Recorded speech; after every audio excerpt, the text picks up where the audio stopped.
Thanks for tuning into the Doc Talk Podcast. If you want to go ahead and like this video, go ahead and do that right now. If you want to leave a comment, we encourage you to do so. We always like to see what everybody has to say about the podcast, and go ahead and subscribe to the channel as well. If you're listening on audio, whether that's Podbean, Spotify, Apple, iHeartMedia, go ahead and subscribe to the podcast. But I'm telling you, Rob, more and more people are going to the YouTube. They're going to the YouTube, man. It's kind of weird because people want to see us, and I'm not sure I want to see me. Yeah, I mean, our audio listens have dropped about 20%, but our video listens have gone up like 200%. People love the YouTube. Although it's probably, if you think about all the different sources you can get a podcast from. There's a lot. YouTube's probably the one most people are comfortable with and have used the longest. I mean, think about it with YouTube and podcasting in general. I mean, when did YouTube come into being? Oh, YouTube back in the early 2000s. So, I mean, when you think about podcasting, so we started this podcast essentially in some way, shape, or form, 2012, 2013? Right around this. So we're I think this is the 10th full-time year, but we were doing some stuff before that. For a year or two before. It's the longest in terms of being able to see content.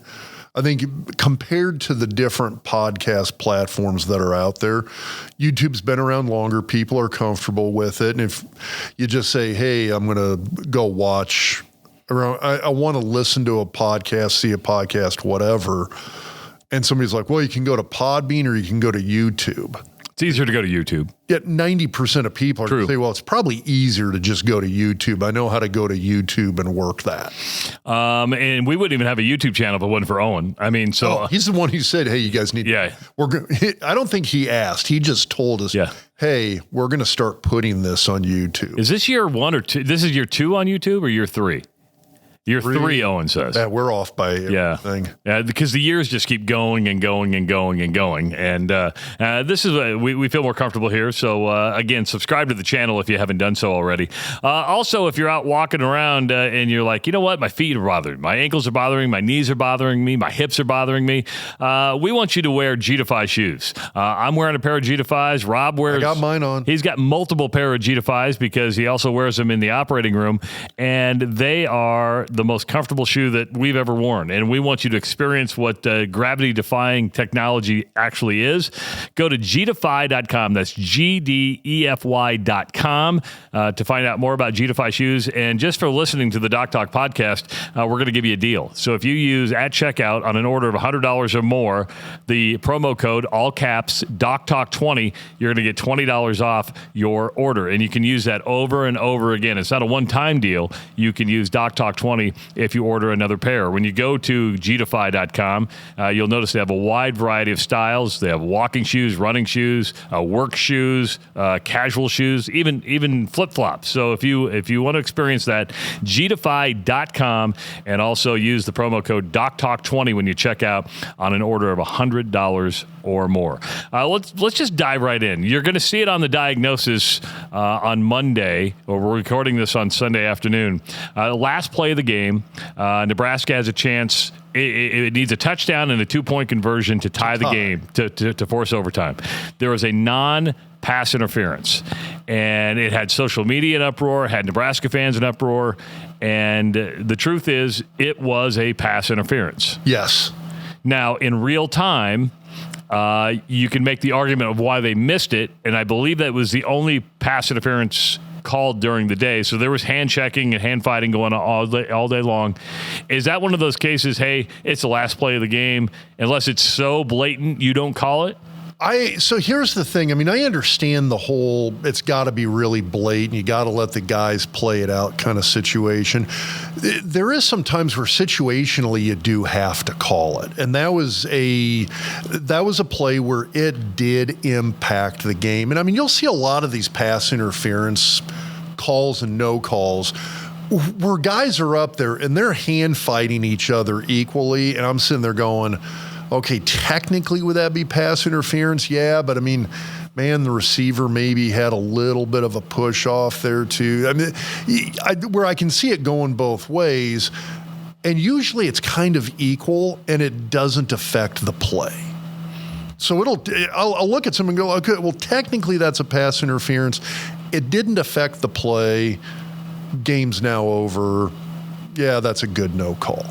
This was one where it did affect the play. It did. And so the picture on social media that's getting everybody riled up, Banks he's being grabbed from behind. You see his jersey stretched out. And you're saying that's not the PI. And that's not the PI that I thought should have been called. And again, this is bam, bam, quick hit stuff. A split second before there, he got grabbed by the front. I think it was actually by the collar of the shoulder pads, and he got pulled to his right. And you can see it when you watch the replay. His head and shoulders moved away from the microphone there. His head and shoulders come far enough to the right that you see it on video, even in real time. It prevents him from moving in a direction and getting in position to make the catch. It allows the other defender to get in front of him and make the interception. So it did affect the play, and that's where I'm sitting here going, okay, when it truly does affect the play, you got to call it. Now, there's a lot of these no calls where, again, it's going back and forth and it doesn't necessarily affect the play, or you see a pass interference, but, the ball was thrown in a spot where you knew the receiver's not going to catch it. Or you see one of these penalties where it's like a block in the back and a legal lineman downfield where it's away from the play, does not affect the play. I think those should be no calls. When it was this one where it did affect the play, it was very visual. I mean, I saw the receiver's head and shoulders go to the right, then he starts coming back, and at that point it's too late.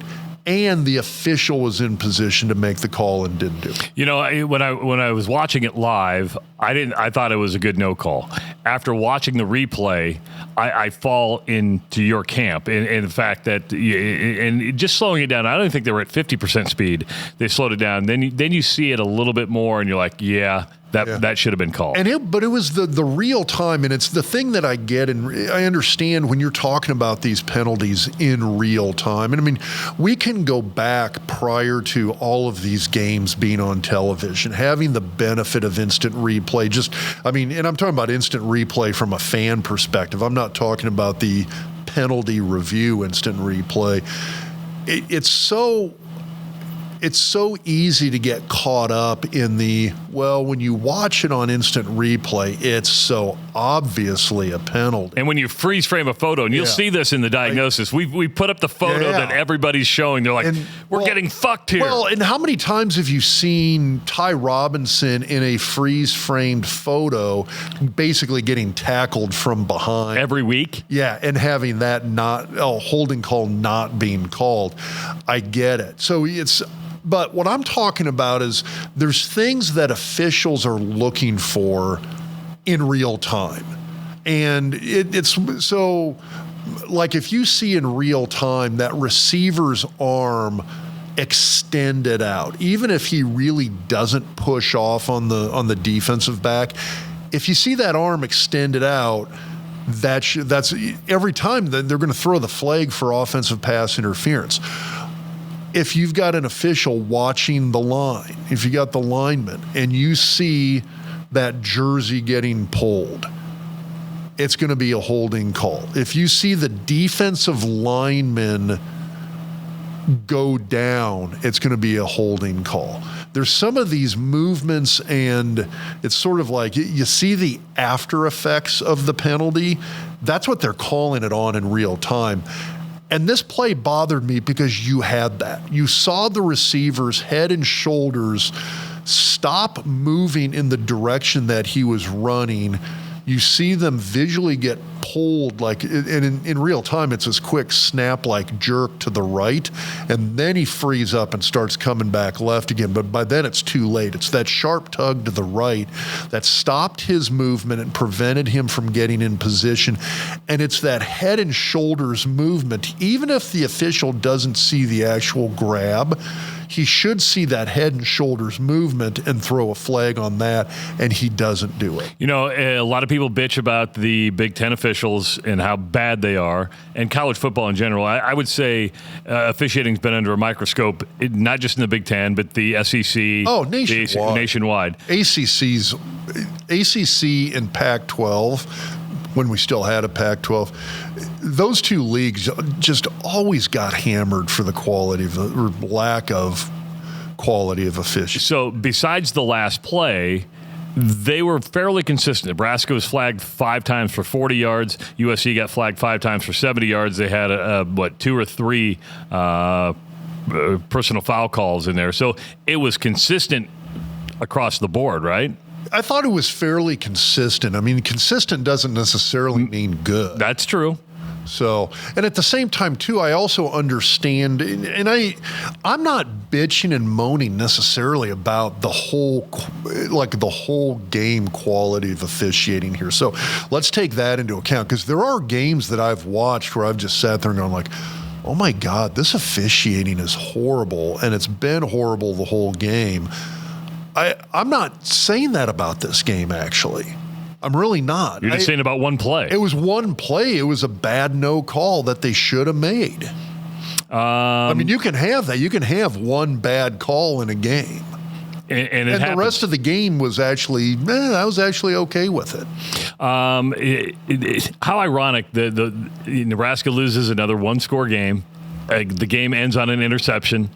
And it's like Groundhog's Day. You hear Sonny and Cher on the clock radio every time you wake up. Well, it is, and this is part of the reason where, I mean, you talk about culture change within a program, and I do worry a little bit. As much as I like Rule, and you see some good things, there are some cultural things that are going to take a while for Nebraska to get past. And I mean, my hope is Rule's the guy that helps Nebraska get to that point.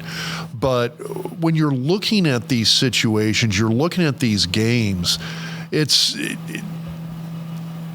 you do have to wonder if, like, how hard is it for Nebraska to be able to get past these 1,000,001 little things you got to do right to be able to start winning these games. Because there's a fine line. We saw it in the Oregon-Wisconsin game. We'll talk about that a little bit. There's a very fine line between being really, really good and being not even bowl eligible at this point. Well, there is. And I think Nebraska, it's going to be a struggle. I mean, I'm really worried about Wisconsin. You're still saying you kind of believe that Wisconsin's Nebraska's best. I think it's its best chance. I think they can win the next 2, but I think Wisconsin is the best chance for a win. It depends on which Wisconsin team shows up. But let's go back to Nebraska. It only ran the ball 25 times. Should it have run the ball more? They average almost 5 yards a carry. I thought so. I mean, I'm one of these guys that if I look at the stats and I see you're averaging 4 or better, I think you need to lean on that way more. Burn some clock, keep the ball out of the opponent's hands.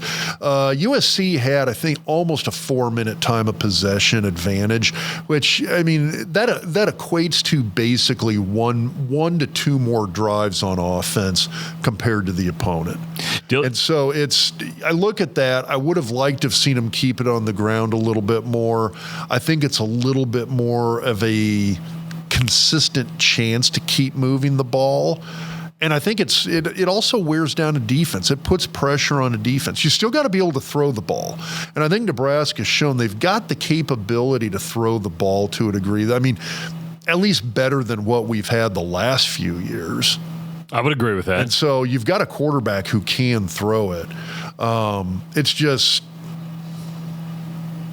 I think it gives you a better chance to have a little bit more consistent control on offense. Nebraska with 310 yards of total offense. USC put up 441. Dylan Raiola was 27 of 38. He had 1 touchdown pass. He had 2 picks. He was sacked twice. A lot of people were screaming Harburg should have played more. He got into the game in some running situations. He ran the ball twice for 15 yards. Do you think, would you like to see a more platooning at quarterback? Or I didn't necessarily get the feel that Heinrich Harburg should have played more. In the sense of being able to go out there and run the offense on a consistent basis, no, but I would have. the more I watch here, the more I would like to see Harburg, as a situational guy. When it's a 3rd and short, 4th and short, situations like that, get Harburg in there, put him at quarterback, have him as a wildcat ball carrier, something. The guy's he's a big, strong athlete, and he can run the ball well. And I would like to see more of him in those situational, kinds of situations, I guess. It's, I think part of the worrying, we talked about this earlier in the season, that do you put him in there more consistently as a situational guy and risk getting him hurt when he is the true backup quarterback? Well, time's running. You don't have much time left. At this point, you got to win some games. And so back in September, I understood that argument. Now it's screw it. We just got to win the game. We got to put the best guys we have out there. And I think he's a good enough athlete that you can do some damage with him. And it's going to have to kind of be so be it if both he and Raiola get injured, just because they're going to have to be able to. They're just going to have to be able to win games, period, here. Yeah, you got 2 left, and you need 1 to get to a bowl game. And how much is this team pressing right now to get to a bowl game? I think a lot. And even Matt Rule's talking about it. I mean, I think he's pressing. I think and we'll get to Dana Holgorsen in a little bit. But you just brought in a new O coordinator for the last 3 weeks of the season, essentially. They're pressing. And they've got to feel that pressure, which I worry about, because this is a team that doesn't handle pressure well, and they haven't for years.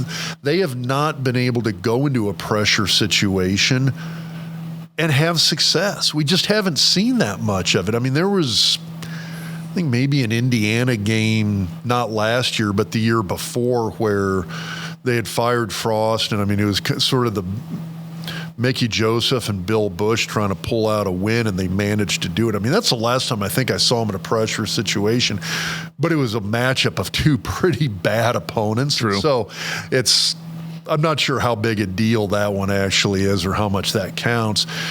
This isn't a team that handles pressure well, but hell yeah, they're pressing. Do you handle pressure? I mean, getting a win will alleviate that pressure, won't it? Or is it still there? I think it would help a lot. I've kind of always held on to the belief that if Nebraska had gotten that bowl eligible level, where they got that 6th win and got into bowl eligibility, I think once they do that / did that, I actually thought they would pick up a couple more wins just for sheer virtue of the fact that they could relax a little bit. Hey, we got to the bowl game. That's this big milestone, stepping stone, however you want to phrase it. Monkey off their back, weight off their chest. I mean, it was just something that they've been trying to get. It's been verbalized. I think once they get that, if they get it, I always thought they pick up another 1 or 2 wins and they get to that 7 or 8 win total, just because of the pressure's gone. Then they can kind of cut loose and play, and I do think that counts for something. Nebraska 5 of 13 on 3rd down conversion, 1 of 1 on 4th down conversion. USC 6 of 13 and 1 of 1 on 4th down. And Nebraska's defense, which a lot of people think is the strong point of this team, I'm not necessarily going to fall into that camp. I mean, they gave up 441 yards. You had Woody Marks go for 146 net yards. He ran all over the place. I think they gave up almost 6 yards a carry. Yeah. Yeah. I mean, that's 5.7 yards per carry. Yeah, that's not a good. And we've seen teams run the football against Nebraska. Yeah, you have. And this isn't a great USC team. No. Obviously, they're 5-5 now. Which Nebraska is too. I thought yesterday's first half was one of the worst halves of football I've watched. I remember watching it going, these are just 2 not very good football teams. Agreed. Yeah. And they're not. But I mean, I think it's not like we don't know that. Yeah, I know. You look at where Nebraska's been coming from the last few years, they haven't been a good football team. Are they capable of getting to 6 or 7 wins? Yes. At the same time, too, you also look at some of the opponents they've got. Wisconsin's not a great team. Iowa's not a great team. It's good, but it's not great. I think they're solid. I mean, I don't think they're as bad as Nebraska. Now, I say that, watch this. Maybe that'll be the 6th win for Nebraska. Well, it's very possible. It depends on what Iowa team shows up on the day after Thanksgiving. Well, and the other thing is, too, when you look at these teams and we're trying to gauge how good they are, like, is this a bad team? Is this maybe they're not bad, but they're definitely mediocre. When you're trying to put that label on it, look across the board. I mean, we were talking before the show about you had a Kansas team that's probably a far better team than what their record 100%. shows. We've talked about that with Scott Spreitzer, how good they should be, but they just haven't been able to pull it off on the field. They knock off, 6th-ranked BYU? Yeah. But remember what Scott Spreitzer said on Behind the Point Spread. This is why everybody should watch Behind the Point Spread, because there's a lot of insight there, and that's on Wednesday nights, live on YouTube at 8 o'clock Central. And Scott said last week, listen, BYU's ranked 6th, but in his power rankings, they were like 23rd. He goes, they're not that good. I mean, this is why he was politicking to say, hey, I know it'll never happen, but you need a handicapper type, and we're not saying bring... Which I thought was a great insight on his part, but you need somebody to kind of, hey... You need here's the thing, don't call them a handicapper, because the NC2A is not going to like that. They need a data analyst. It's the math. They need a true data analytics guy helping figure this stuff out. Well, I'm going to Matt Damon in The Martian, right, where he's stranded on Mars, and he goes, I got to math the shit out of this. Yes. And that's basically what Scott's saying, is he maths the shit out of this. Yeah, that's what all those Vegas guys do. But that's one of those. I don't think the NC2A would ever do it. I mean, although I say that, I mean, you look at the old, what was the original, the Sagarin computer polls? Yeah. I mean, that was kind of I mean, it's still going, but I mean, that was one of the earliest attempts to do kind of a better job of data analyzing as it applies to ranking teams. And I never liked it because I didn't necessarily think it played out on the field real well. But I think in these situations like BYU this year, it gives you better insight into, hey, who's actually a pretty good team and who's not. Now, the other thing is, too, when we look at all these, and I mean, I mentioned Kansas and BYU, but look at, Arizona State and K-State, although that's volleyball. I'm representing my niece who plays volleyball. Yeah, don't yell at Rob. Don't get in the comment section and go, why the hell are you wearing an Arizona State volleyball T-shirt? His niece plays for Arizona State. It's family. But if you look at this situation across the country right now, I mean, you got Arizona State knocking off a ranked Kansas State team.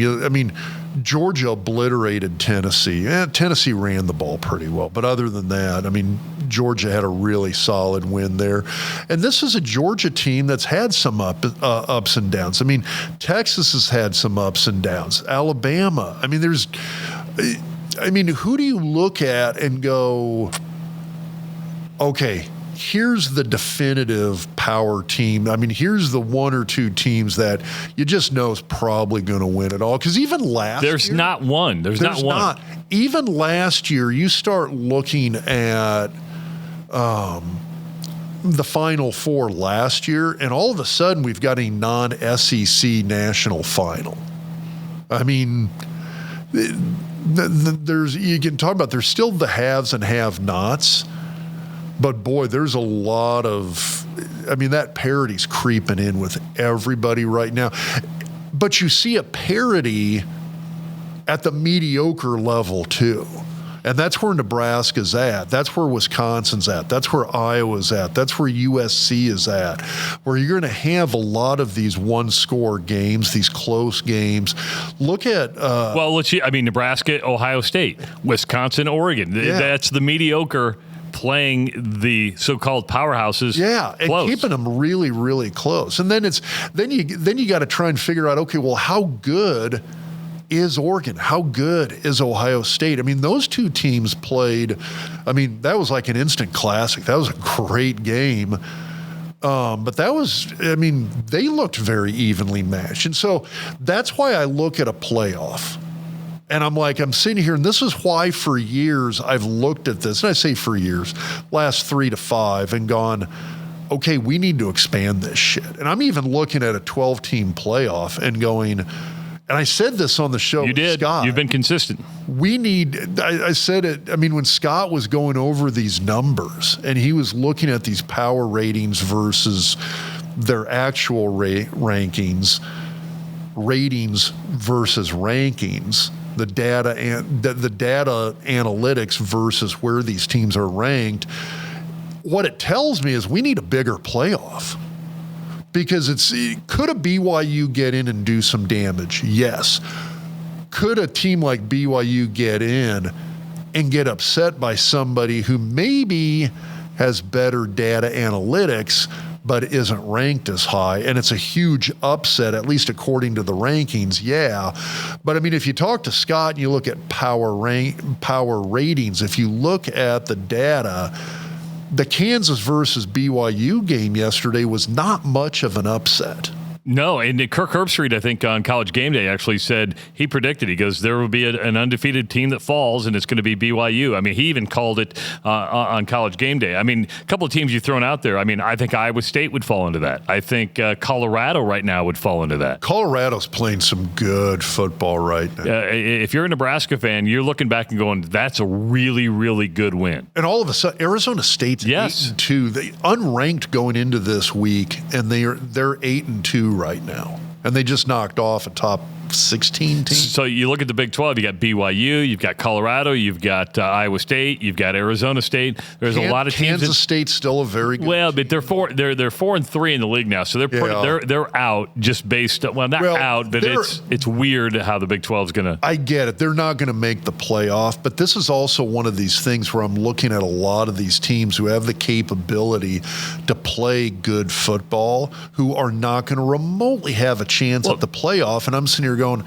okay, now all of a sudden 16 teams looks like a minimum in my mind. Well, go back to what Mike Leach said. He goes, just put everybody in the playoff and play the damn thing down. God rest his soul. I love the idea. That's probably a little bit of a stretch, but when you look at Division II, where they got 28 teams, you look at FCS is 24. FCS is 24. I think NAIA is 32. I don't think you're ever going to see a 24 because I don't think the Big Ten and the SEC allow it. This is all about money. You got money getting in the way too. I understand that. I think you'll see a 16. I think 16's the minimum. I could maybe see it. I could see 20 being the max. You could make a 22 playoff work. It just depends on how late you want the season to go and how much time you want these guys playing. But you'll look at, the season's already going into January. Yeah. So the whole, we got to protect the student athletes. Okay, well, anymore, number one, they're pro athletes. Yes, they are. Let's cut to the chase here. They're pro athletes. If you're playing in the 4-team playoff, the season's already going to the first week of January already. Season ends late November. If you start the playoff right away, you're going from 16 to 8 a week into December. You're going from 8 to 4 2 weeks into December. You're in a Final Four still in December. It's not that late. So your playoff it's the same as what it would have been. You can go to 16 and the playoff's the same as what it would have been with the 4-team playoff and giving everybody a month to practice just for that. A lot of people on the socials yesterday, and social media just cracks me up because they were going off on Dana Holgorsen saying, well, what a big deal he made, only 310 yards. I don't know what you expected after 9 days of being employed, right? Other than the 2 picks, which the last one of the game, I do think it was pass interference. I'm not sure I put that one on Raiola because I think he put the ball where it had to be. I thought the play calling was better in the second half. I thought the play calling was better in the second half. I thought it was a little bit of a cleaner, I'm not sure how to describe this. I liked the play calling better than what I saw with Satterfield. I thought Nebraska maybe is going to come out and poor. I was just saying, I thought Nebraska's play calling with Holgorsen against USC maybe played to their strengths a little bit better than what I'd seen with Satterfield. And I say that, and people are going to be scratching their heads going like, what the hell is Zatechka talking about? That was horrible. Okay, I'm not sure we've got a ton to work with yet. That's what people have to remember. I think we've still got a developing wide receiver crew. I think we've got a quarterback who he's still a freshman, and I know everybody's like, okay, well, the freshman thing doesn't matter anymore. He's got 10 games under his belt. Yeah, he's still a fucking freshman. You've got an offensive line that is still little patchwork, little bit developing here. And oh, by the way, you've got an offensive coordinator with 9 days under his belt with the team. You're not going to see this great product if that's what you're working with. I mean, you're not going to bake a great cake with shitty ingredients. That's a great analogy, right? It's going to be a pretty mediocre product here. It's just you're trying to make the best of what you've got, and I think that's what Holgorsen's trying to do. You're going to overwhelm guys if you come in and you try and do this full-on change with a guy when he's got barely a week and a half to make those changes. You're going to cause more issues than you would if you okay, we're going to tweak half a dozen things, and I'm going to try and get a little bit of a feel for the play calling here in that week and a half. But otherwise, that's it. Otherwise, we're going to overwhelm the guys. I would expect to see a few more wrinkles and even better, a little bit cleaner play calling for the Wisconsin game. Because you're just naturally having more time on your belt. It's so I'm not sure what people are expecting with Holgorsen. This game wasn't where I was expecting to see a big change, though. So I'm going to throw a conspiracy theory out there, and I know they did land on the moon. Maybe not. Did they? Did they land on the moon? And that is, he decided to call plays from the sideline, not the booth. And that's kind of what I thought was sort of his style, anyway. Well, he always called the plays as a head coach. Yeah. All right. I thought it was interesting. The cameras tend to show Dana Holgorsen more than they showed Matt Rule. Is he? I think Rule's fine with that. Yeah, well, 100%. I guess, am I saying this is where the conspiracy? He says he can get a feel for the game and the players more on the field. I look at it and go, okay, if you in the next 2 games turn this offensive around to be more productive, score more points, are you, and you're on TV a lot, are you auditioning for a head coaching job? Yes. Yeah. Okay. 100%. Okay. I would hope that we make this move, and maybe that's why you didn't see Satterfield get fired. I don't know. Maybe now I'm playing into your conspiracy theory. Playing into the conspiracy theory here. Boy, that's all of a sudden now I'm thinking about that. Because, we had talked about it in this last week in the sense of, do you think he comes in as this offensive coordinator? Because at the time, had he been named, I'm trying to remember last week when we recorded, because that was on Tuesday. Last week, he was just named offensive coordinator when we recorded on Tuesday. So we had talked about, would the hope be that there might be some kind of agreement in place that he sticks around for one full season after this year? And I don't know if you can put that kind of restriction on a guy. On the flip side, if it helps Nebraska get to a bowl game, I'll take it, I guess. I would like to see some continuity on the coaching staff. And maybe he comes in and I don't know, maybe he's a mentor to Satterfield for a few months, helps him out, kind of shows him the ropes a little bit, and then if he does get another head coaching gig, there you go. Yeah, it was just, they kept showing him like, I know why he wanted to be on the sideline. The TV cameras are following him all around, and you're used to seeing him as a head coach. And if they perform well, people will be like, "That's the guy we know. That's the guy we want." Yeah. Although performance on the field is performance on the field, and guess what? You see cameras pan to coaches in the box all the time as well too. And I think the camera would have found Holgorsen wherever he was at, and so if he comes in and makes some strides with Nebraska's offense in what would be an incredibly difficult situation in which to make noticeable strides, he's going to all of a sudden be talked about as a head coaching candidate again, regardless. Of course, Nebraska going to be playing at home, last game of the season this coming Saturday against Wisconsin. If you want to dress properly for the game, go to Husker Hounds, 2 locations in the Omaha area. The Superstore over there on 84th and Center. A veteran-owned business. Scotty Strunk runs one of the longest-running, totally Husker-centric stores. Whether you want a coat, a hoodie, a quarter zip, a polo shirt, a long sleeve shirt. Scott has it if you want to start planning for the holidays and give a loved one in your family a Nebraska gift. Husker Hounds is the place to go. And also basketball season's in full. The men are looking good. The women had a nice win over South Dakota over the weekend. The volleyball team, of course, marching into the NCAA tournament. So get ready for your game day experience where every day is game day with Husker Hounds. 2 locations, the Superstore at 84th and Center and online at huskerhounds.com. And if you need legal advice, Connor Orr is where we are sending you, because everybody needs a lawyer at one time or another, whether that's you have some litigation that you're going through, you need to start your estate planning. Connor is there to get you on the right path. His law firm is growing with more and more specialties. Go to orlawgrp.com. That's orlawgrp.com.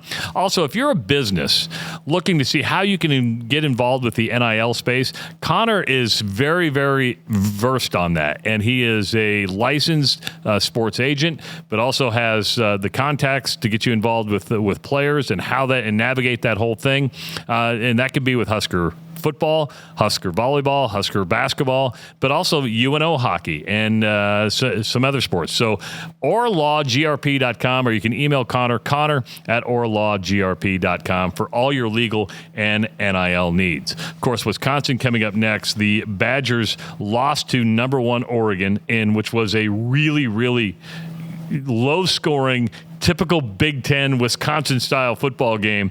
I'm just going to ask you this: did they blow their wad against Oregon? Was that it for the Badgers? Boy, that's a hard one to answer. And I guess the reason I say that is I see teams go out and they have a great game like that, and they all of a sudden you get a little bit of confidence, and maybe it's the thing I worry about is what if that was a team starting to gel? That's the thing I worry about. But 3 weeks ago, they were blown out against Iowa, gave up 40 points. Their offense is anemic. It's not a very good offense. No, and I mean, obviously it wasn't great against Oregon either, but they did a really nice job in terms of, slowing Oregon way down. So, what happens with Wisconsin if they come out and their defense, if you can hold Oregon to 16 points. And 354 yards, that's a lot of yards. But for Oregon, that's a slow day. That is. What are they going to do to Nebraska's offense? Because right now I'm looking at that and going like, okay, Wisconsin's got a horrible offense. We got a great chance to win this game. And then all of a sudden I'm sitting here going, shit. What if they do to us? What if they do to Raiola and our offensive line what they did to Oregon? Because I thought Oregon's offense, I thought their offensive line was very, very good. And I thought you go back and look at Ohio State, who I think has a good defensive front seven. And Oregon's offensive line did an outstanding job against Ohio State's front seven in that game. So right now I'm sitting here a little worried about what Wisconsin's defense is going to be able to do against Nebraska's offense. Because here's the thing, Nebraska isn't it hurts to say this, but it's the fact of the matter. we're not built to win close scoring, low scoring games. And that's what it's going to be. First one to 20 wins. Yeah. I mean, I'm looking maybe at this. Maybe first one to 14 wins. Yeah. I'm looking at this going like, okay, I want the opponents like Purdue who are getting nuked 42-7, because those are the kind of opponents we can beat. I mean, keep in mind, we beat Purdue. What was it, like 14-0 or 17, whatever it was. I mean, we beat them low scoring. We're not going to score a ton against Wisconsin here. This is not going to be a game that turns into a freaking like boat race on both sides of the ball. Well, and I would say based off the way Iowa beat Wisconsin, beat them like a drum, and they did it running the football. And so going back to what we talked about, should Nebraska run the football more against USC?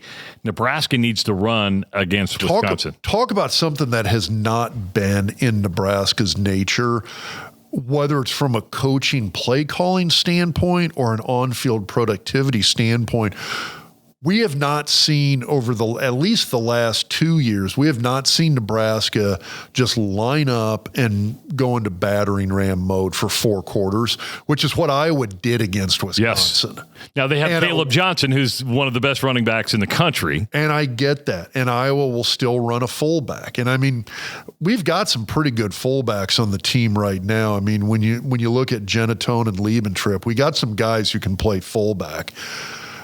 I think this is a game where, I mean, if I'm Holgorsen, I'm looking at that Iowa-Wisconsin game, and I'm going, okay, you know what? I mean, Fedoni's a really good blocking tight end. I mean, everybody wants him to be that great pass catcher.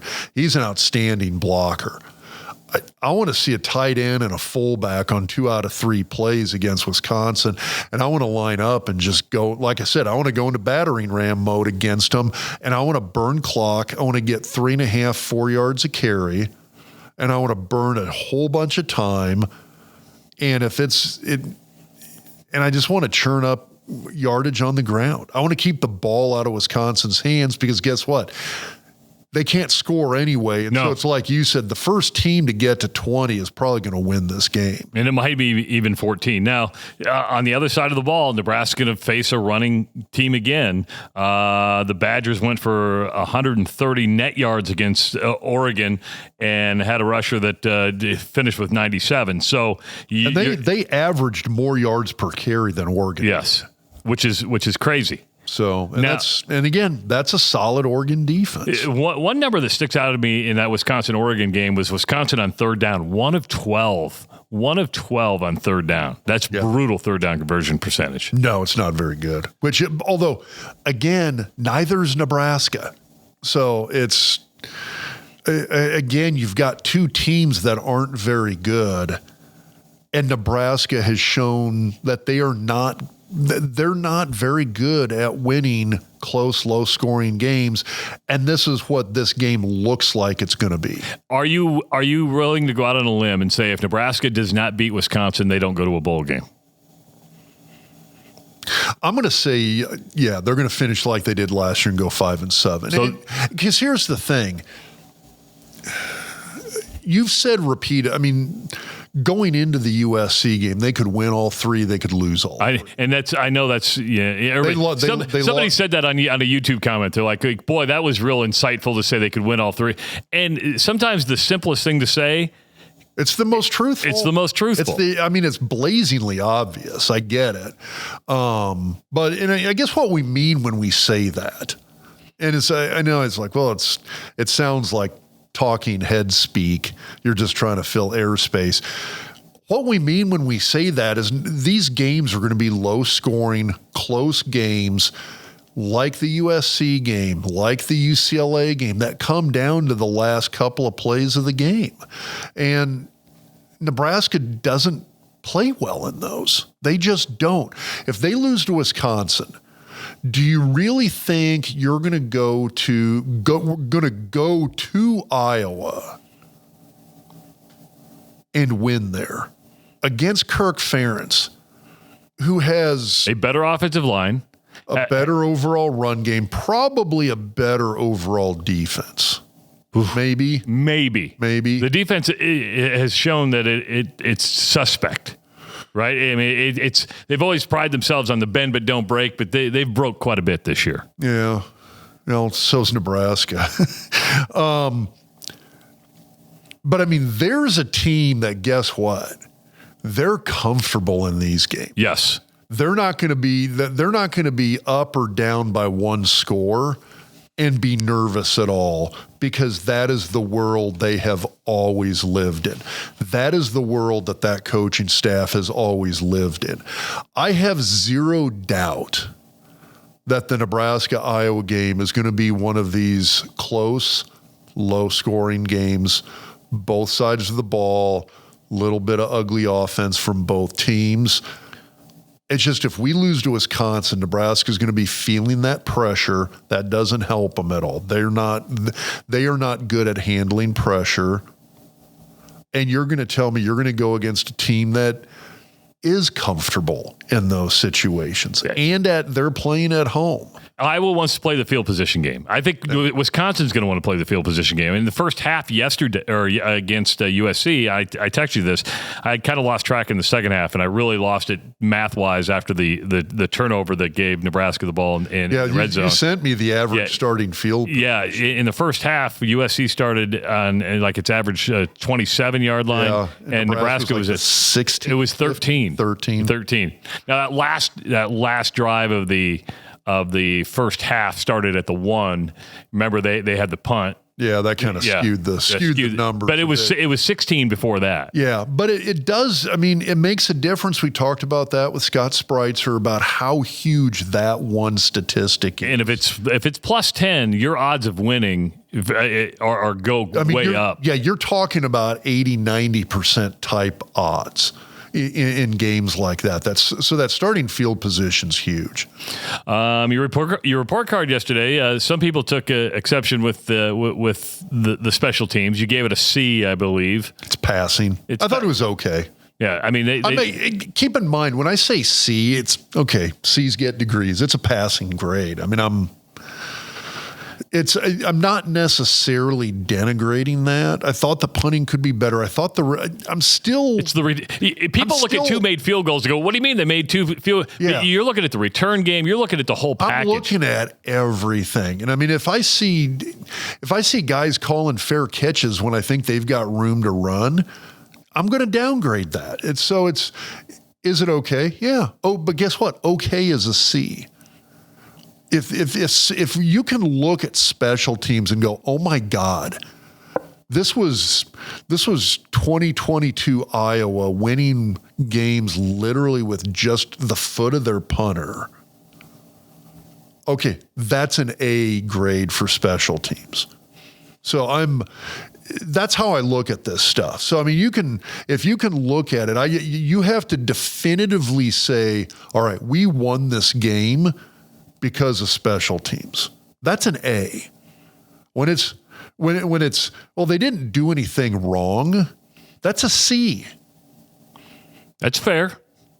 Yeah, I mean, if you did some stuff that was okay, but you did some other stuff that it could have caught that was a potential difference maker. Then it's a D or an F. Illinois. I mean, we missed makeable field goals in some of these games. Well, Illinois, that would have won the game. Their special teams costing you a game. Big game coming up in the Big Ten this weekend is everybody's got their eye on Ohio State and Indiana. And Indiana's kind of that outlier that's 10-0 now. They're the Big Ten's BYU. So yeah, are they? We're going to find out if they're legit or not. And I think they're better than BYU. So I would agree with you. I'm looking at them going like, okay, how real are they though? Indiana made the classic mistake because it's panicking because Cignetti's phone has been ringing. They gave him a pay raise, gave him an 8-year deal. $8 million a year with a $1 million a year retainage bonus, so $9 million a year. I don't like these long contracts. I don't think they're great. I don't think they're good for the universities. The buyouts are usually, horrendous. I like the old fashioned, give them a 5-year deal and just keep rolling it over a year. Don't get stuck into a long, you're having one good year. Doesn't mean 8 great years. I mean, I get why he's taking it and I get why Indiana's doing it, but man. The only thing with him is that, it's not flash in the pan stuff with him. I mean, I would look at him kind of like how I would look at like a Caleb DeBoer. Now, has Alabama have they been world beaters with DeBoer? No. I mean, is he Nick Saban? No. But he's a pretty damn good coach. True. And guess what? He's been a good coach pretty much everywhere he's been.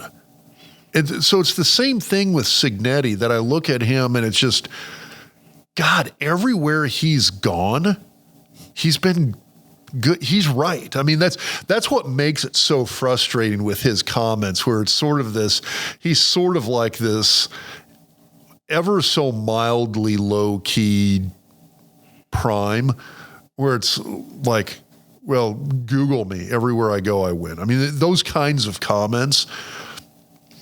If this was one of these, he'd been a pretty good coach here, okay coach there, bad coach for 2 years over here, had a couple of great years at this other spot, and then he has he's got 10 wins at Indiana right now. Yeah.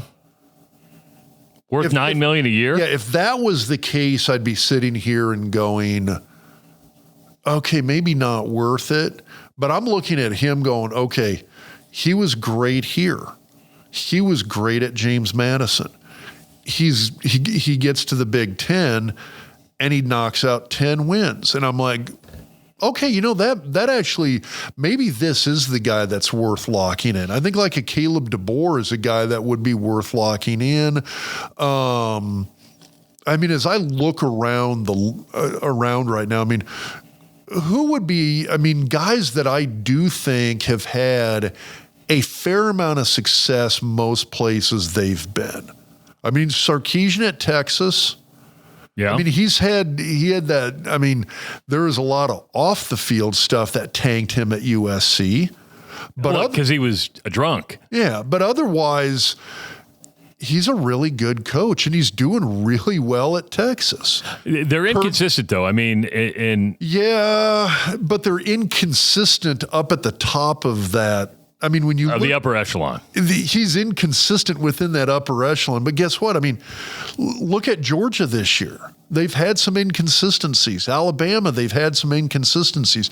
Ohio State, Ryan Day over his tenure at Ohio State has had some inconsistencies. But guess what? If you're going to lay out like, okay, who is going to be, I mean, even for next year, if we're going to start talking about putting together a preseason top 10 for next year, who's going to be in it? Oregon, Ohio State, Texas, Alabama, Georgia. The same ones. It's going to Notre Dame. It's going to be these schools with these specific coaches. It's going to be Dan Lanning. It's going to be Caleb DeBoer. It's going to be Kirby Smart. Indiana might not even be in the top 10 to start next year. They could go 10-1. If they lose to Ohio State, it depends on what that score is.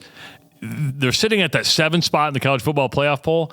They could get and I hope they don't. If they go 11-1, I hope Indiana makes the playoff. I do. Okay, so here's my question for you though. So let's take the playoff out of the picture for a second here. Okay. If you're Indiana, if you're the university, if you're the admin there, if you're the board of regents, if you're the athletic director, and you're looking at Cignetti and going, okay, forget the playoff. What if this guy gets us to between 9 and 11 wins most years for a 10-year span? Oh, the payoff's huge. Is he worth that $8 or $9 million a year then? If he turns into, okay, I'm going to say, let's just say he turns into Indiana's Tom Osborne. He's going to average 10.1 wins a year for the next 10 years. Is he worth 8 or 9? Yeah, because you're getting in the playoff probably every year then. Okay. With 10 wins, you're getting in the playoff. All right, there you go. Then he's worth it. Well, guess what his track record's been? About 10 wins a year. You know what's sad about this whole thing? Indiana would much rather win in basketball than it would rather win in football. They don't give a rat's ass. They right? don't. Well, I think they do, but I think at this point now with the state of college football, because if you look at the TV dollars in college football, if you look at the revenue that college football generates, basketball is the fan favorite for Indiana. I totally get it. It's the same way I like Kansas, for instance. it's just because football's been bad for so long. Yeah, but because we talked about this, because when we talked about realignment, this was a couple of years ago where we had some big realignment discussions, and the question was, should the Big Ten come in and take a team like Kansas or Duke because of their basketball teams? And the general reaction from most listeners and most people on social media was like, well, hell yeah. But if you look at the numbers, if you look at the dollars and cents, Kansas basketball, Duke basketball does not bring much to the equation from a television dollars and cents standpoint. Fans love it. I mean, Duke University, they love their basketball. Kansas fans love their basketball. They love their football. They just love their basketball more. Indiana loves their basketball. I get that. But from a dollars and cents standpoint, I guarantee you the University of Indiana, or is it Indiana University? I don't know how they... IU, Indiana University. The Hoosiers know more money will come from a average 10-win-a-year football team than it will an NCAA tournament basketball team. I'm going to go back to Cignetti real quick. And I never left Cignetti. No, that's true. I'm still with him. Yes, he's worth the $8 or $9 million a year. Let's look how he built this team through the transfer portal. But he did it with a lot of FCS players, MAC players. If you're Matt Rule, if you're these big time programs who, you get excited because, you got a guy from Oregon to transfer in. Is your real talent found at that lower level to where you can really make significant change? I think the significant change is, other than, there's kind of these once in an every few year game changers. I'm looking at like Florida State picking up Jared Verse, who I think came from like Boston University, first round pick for the Rams. He's having a great rookie season. You look at the quarterbacks, and I'm talking about the Dylan Gabriels.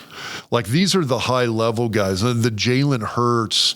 But Rourke from Indiana came from Ohio. Yeah. Although I don't look at him as, in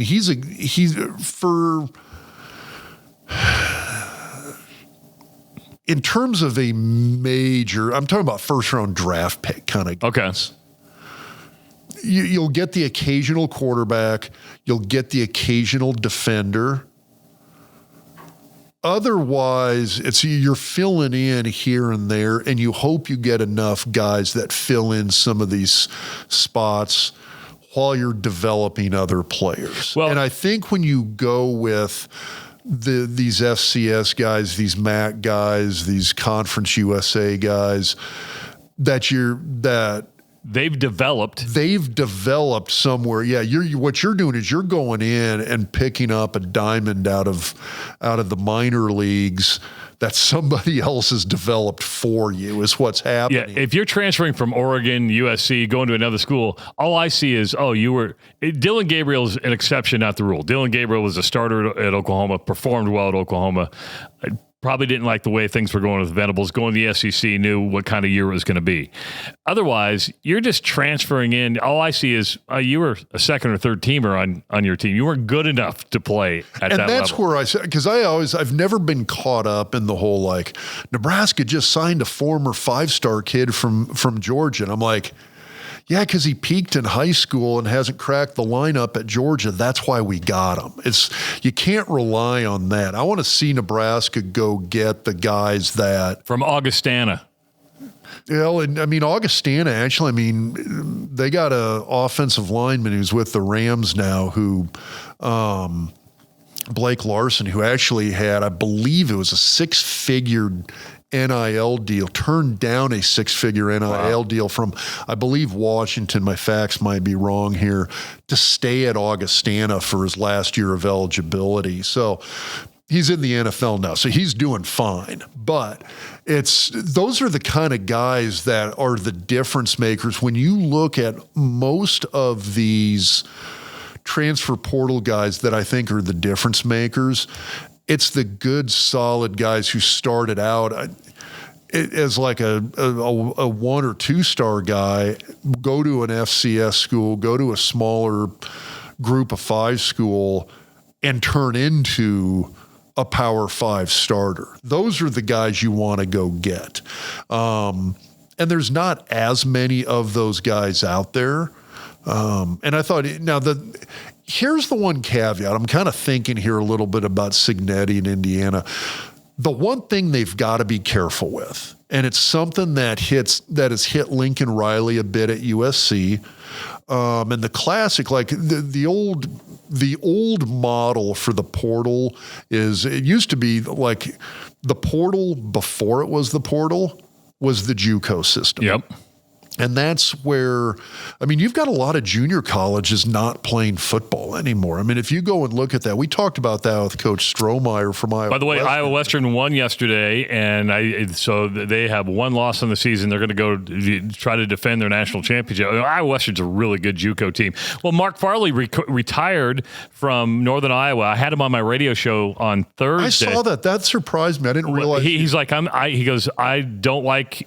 He's basically complaining about a number of things. A, the NIL, because the direction college. He goes, I don't want to be a JUCO for. He goes, I want to develop players, and he goes, what's happening is the FCS is becoming JUCO football. It's becoming the equivalent for it now. Yeah. I mean, I know when we were talking to Coach Strohmeyer about, all of a sudden it's hard to put together a full schedule in JUCO football anymore. You got to put some miles on the road now. Watching Last Chance U, you'd think it's everywhere, but I mean, the number of JUCOs that are still playing football has dwindled tremendously. And now it's the NAIA schools, it's the D2 schools, it's the FCS schools have kind of replaced that from a portal standpoint. But the point I was going to make is that if you look at, like, the classic team in my mind was the Bill Schneider coached Kansas State teams. Every year he would sign, I mean, about a fourth or a fifth like of Blinn Junior College out of Texas, right? Yeah. Blinn is where they all came from. Exactly. Every year, a fourth or a fifth of his signing class were JUCO guys. Now, what would happen is you would get some really good seasoned players, and you'd knock out a 8 to 10 win season. You'd have 8 to 10 win seasons for 2 or 3 years. But those guys are only there for a couple of years, then they all graduate, and you're trying to refill this rapid turnover of guys because they're only with you for a couple of years, and then they're gone. And then you'd have like a 5-7 year, a 6-6 year, and then it was just kind of hit the repeat button on this cycling. And that's what you're going to see happen, I think, with the portal as well. Is you look at Florida State, you look at USC this year, 2 schools where you've got coaches that hit the portal hard, had some really good success for a couple of years, lost a bunch of portal guys, and you have one bad portal year and it tanks everything because now you don't have these guys that have been in your program for 3 or 4 years developing and coming up through the ranks. Well, it's interesting. We were texting back and forth during the game yesterday. You're like, how is USC not this good when they have freak athletes? And like every coach should be able to win at USC. I know what you're saying, but I look at Lincoln Riley and I just see a bad culture fit. You're talking about a guy that was at Texas Tech, Oklahoma. LA's not for everybody. Yeah, and I thought it was a weird move for him other than money, and it's USC. It was money, it was USC, and I kind of wonder if he saw the writing on the wall with Oklahoma making a jump to the SEC, and he's like, I don't know if I want to do It's kind of like Brian Kelly at LSU. That's a weird culture culture fit to me. It just is. Some places are not a good fit. And Kelly's a little bit of a different cat anyway. Yeah. I thought Notre Dame was a much better fit for him. I thought Cincinnati was a great fit. Because he's an East Coaster. He is. You know, he's one of those East Coast bats. It just doesn't fit. I totally agree with you. The other thing is again, there's certain positions that you got to be careful playing the portal game with, and offensive line is one of them. Offensive line is a developmental position on any football team, and if you try and roll through portal guys where they're only there for a year or two, it doesn't work well. And that's something that I think's caught up with him at USC as well. I do like to give you all a factoid before we sign off, and it happens to be with my alma mater, Grandview. I texted you didn't respond to my text yesterday, but I went to Grandview. I saw it. I went to Grandview University in Des Moines. It's an NAIA school, but I just think use this at the water cooler, right? When you're hanging out with your buddies, you're talking sports. Joe Woodley is the head coach at Grandview. Now, you look at Kalen DeBoer, who came out of the NAIA ranks, very successful at Sioux Falls. Joe Woodley has been the head coach at Grandview for 6 seasons. He replaced his father as the head coach. He has not lost a regular season game yet. In 6 years, has not lost a regular season game. That's a lot of conference title rings. That is incredible to me. It is, and they're in the Final Four for NAIA football year in and year out. So, I mean, he needs to get a national title. You get a national title, it kind of brings it all home. But, man, you go undefeated in the regular season for 6 straight seasons. That's pretty impressive. It really is. All right, subscribe to the YouTube channel. Like this video and leave some comments. I'm sure Dr. Robert and myself gave you something to comment on, piss you off. Don't forget the Doc's Diagnosis brought to you by Centris Federal Credit Union. Going to be found on YouTube on Monday and Tuesday morning. We do 2 of them. Then Wednesday night, we are live at 8 o'clock Central with Behind the Point Spread. We take a look at a game in the National Football League and, of course, 4 really big games in college football. That's with our Vegas insider, Scott Spreitzer. Wisconsin coming up next. Dr. Rob and I will be back next week with another Doc Talk podcast. We'll talk to you next week. Thanks, everybody.